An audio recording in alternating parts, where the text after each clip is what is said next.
Am I that boring?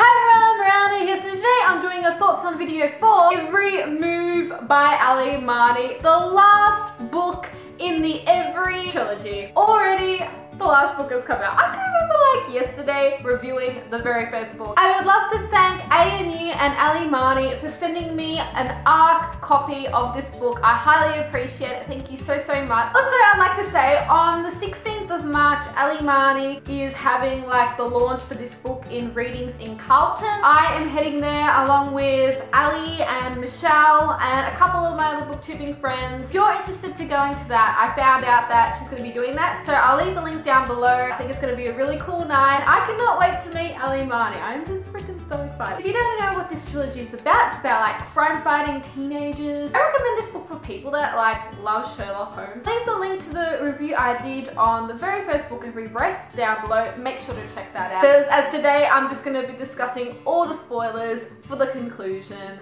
Every Move. If you don't want to be spoiled, I suggest that you click out. Let's talk Every Move. I absolutely adore this trilogy. The very first time I ever saw like Every Breath in the bookstore, I was a bit like, should I pick this up? Like I was having all these mixed thoughts about picking this book up, but I was so glad that I did because I never really found myself to be into that whole, you know, crime fighting thing. But I ended up really loving this whole trilogy and what it was about. I think overall my favorite book in this series, without a doubt, would be the very first book, Every Breath. And then I think it'd be a tie between Every Word and Every Move. This book was a great conclusion. I know a lot of people had a lot of mixed thoughts about the way it ended. For me, I think it ended the way I wanted to see it end. Everything got resolved, but I don't know, maybe I can see why people were a bit iffy about it. Basically, in Every Word and how it ended was Mycroft went back to England, you know, to investigate this car accident because it was similar to what happened to his parents. And then he ended up finding things about his parents that he didn't know before. And you also find out that Wilde is after them and he is like the killer of Mycroft's parents. You know what I found really funny is that every book is like a step up from the last. You know, in Every Breath, we had them in a lion's cage, freaking hell, and like at the Melbourne Zoo. It was their first time I was solving that murder mystery. In Every Word, we take it to the next level because we're in England and they end up escaping, you know, their kidnappers and this and that and the other, and there's guns and explosions and everything's just going off. And Every Move, it's kind of like toned down a little, you know. We've had Melbourne, we've had England, and now we have 5 Mile, the countryside.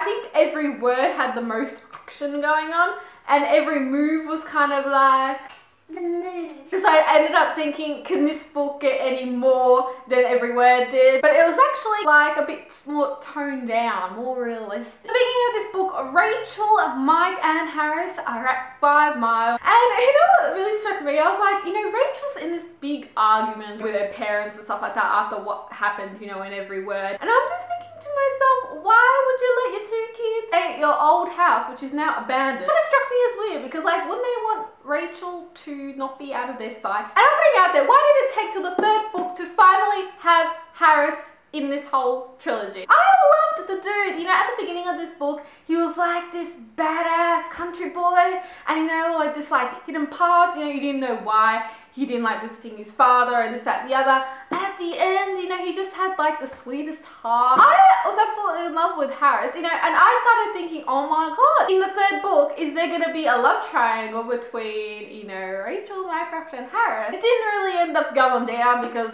the whole while you knew that Rachel's gonna end up with Mycroft. But I was starting to think, oh, Rachel and Harris, this could be something. They have those country dreams going on, you know, they have a past together. It also helps her to learn how to fight after she's been traumatized after what happened in Every Word. I felt so bad for her how she was having these nightmares and she was waking up in the sweat. She probably sweated a million buckets in this book. There's actually a lot of references to sweat in this book.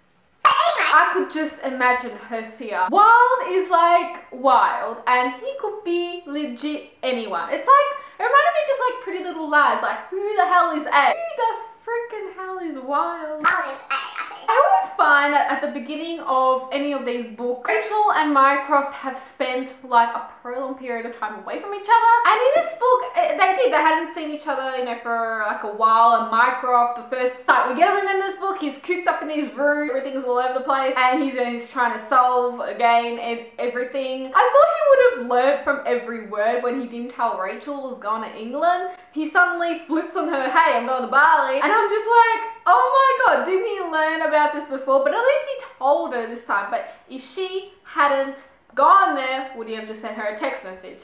The guy has learnt nothing. Epic love triangle moment. I love when Rachel's at the dance with Harris and they're like dancing and having this moment, and suddenly Mycroft just pops up. He's back from Bali and he just punches Harris, and you know you've got yourself a love triangle there. So then all these murders start to go down. People that look like Rachel and Mycroft are starting to get murdered. If I was in their situation, I would have been like legit freaked out. I would have slept at the police station. I'd be that freaked out. Like I said before, this is like Pretty Little Liars. A's like watching. Wild could be watching. Trust Mycroft, he wants to get to the bottom of this, and it's so funny when he ended up, you know, like sleeping in the drain for a night or something like that, and he like went over the back fence into Rachel's backyard and he was like all covered in yuck stuff. He didn't have like a proper 18th birthday. I felt so sorry for him. I would have taken him out for like a drink. For his 18th birthday, his auntie finally gave him this package that, you know, his parents had been wanting to give him when he turned 18. And I was just like,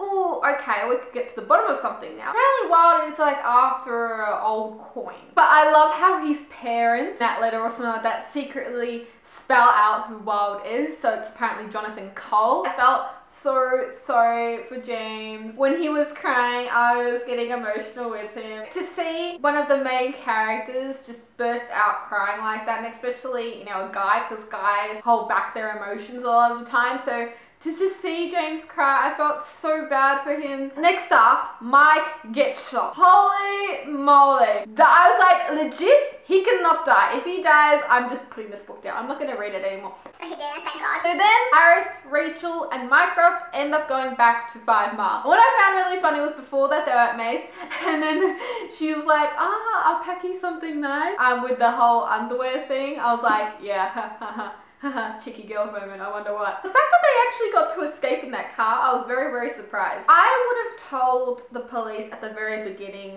what I was planning to do. But then again, maybe the police wouldn't have let them do what they did. Yeah, they planned to meet Wilde. You know, they set up all these booby traps and all that stuff, which I thought was really smart. And also, you know, on the eve of something disastrous that's about to go down, James and Rachel have... Can I just say, who packed the foil packet? How did you know that you're gonna get it? Probably mine, when she was packing the underwear, probably packed a couple of condoms. It reminded me of City of Heavenly Fire, Jace and Clary. Jace and her got it on in the cave. Out in the middle of nowhere, like you have the foil packet. Well, I guess Mycroft comes prepared for any situation. Mycroft ends up ruining the plan that they had originally going, and what ends up happening is Cole ends up coming to the house. That was so scary when Rachel had the gun at her head. I was just like, if that freaking fur guy shoots, I'm gonna shoot him back. Harris does end up getting shot. There's so much bullets in this book. But I loved how at the very end, Mycroft, he made up his own plan, and at 8:30, Detective Pickup was there and it all got solved. Cole ended up getting caught and everything was well. That was an intense moment. I so wanted Rachel, when she was on the roof of that shed, to just shoot Cole, but I could understand, you know, her trembling, that, you know, she didn't want to miss. Damn, that would have been fantastic. The ending I felt was just a little rushed. You know, I wanted to know more of what the parents think, because,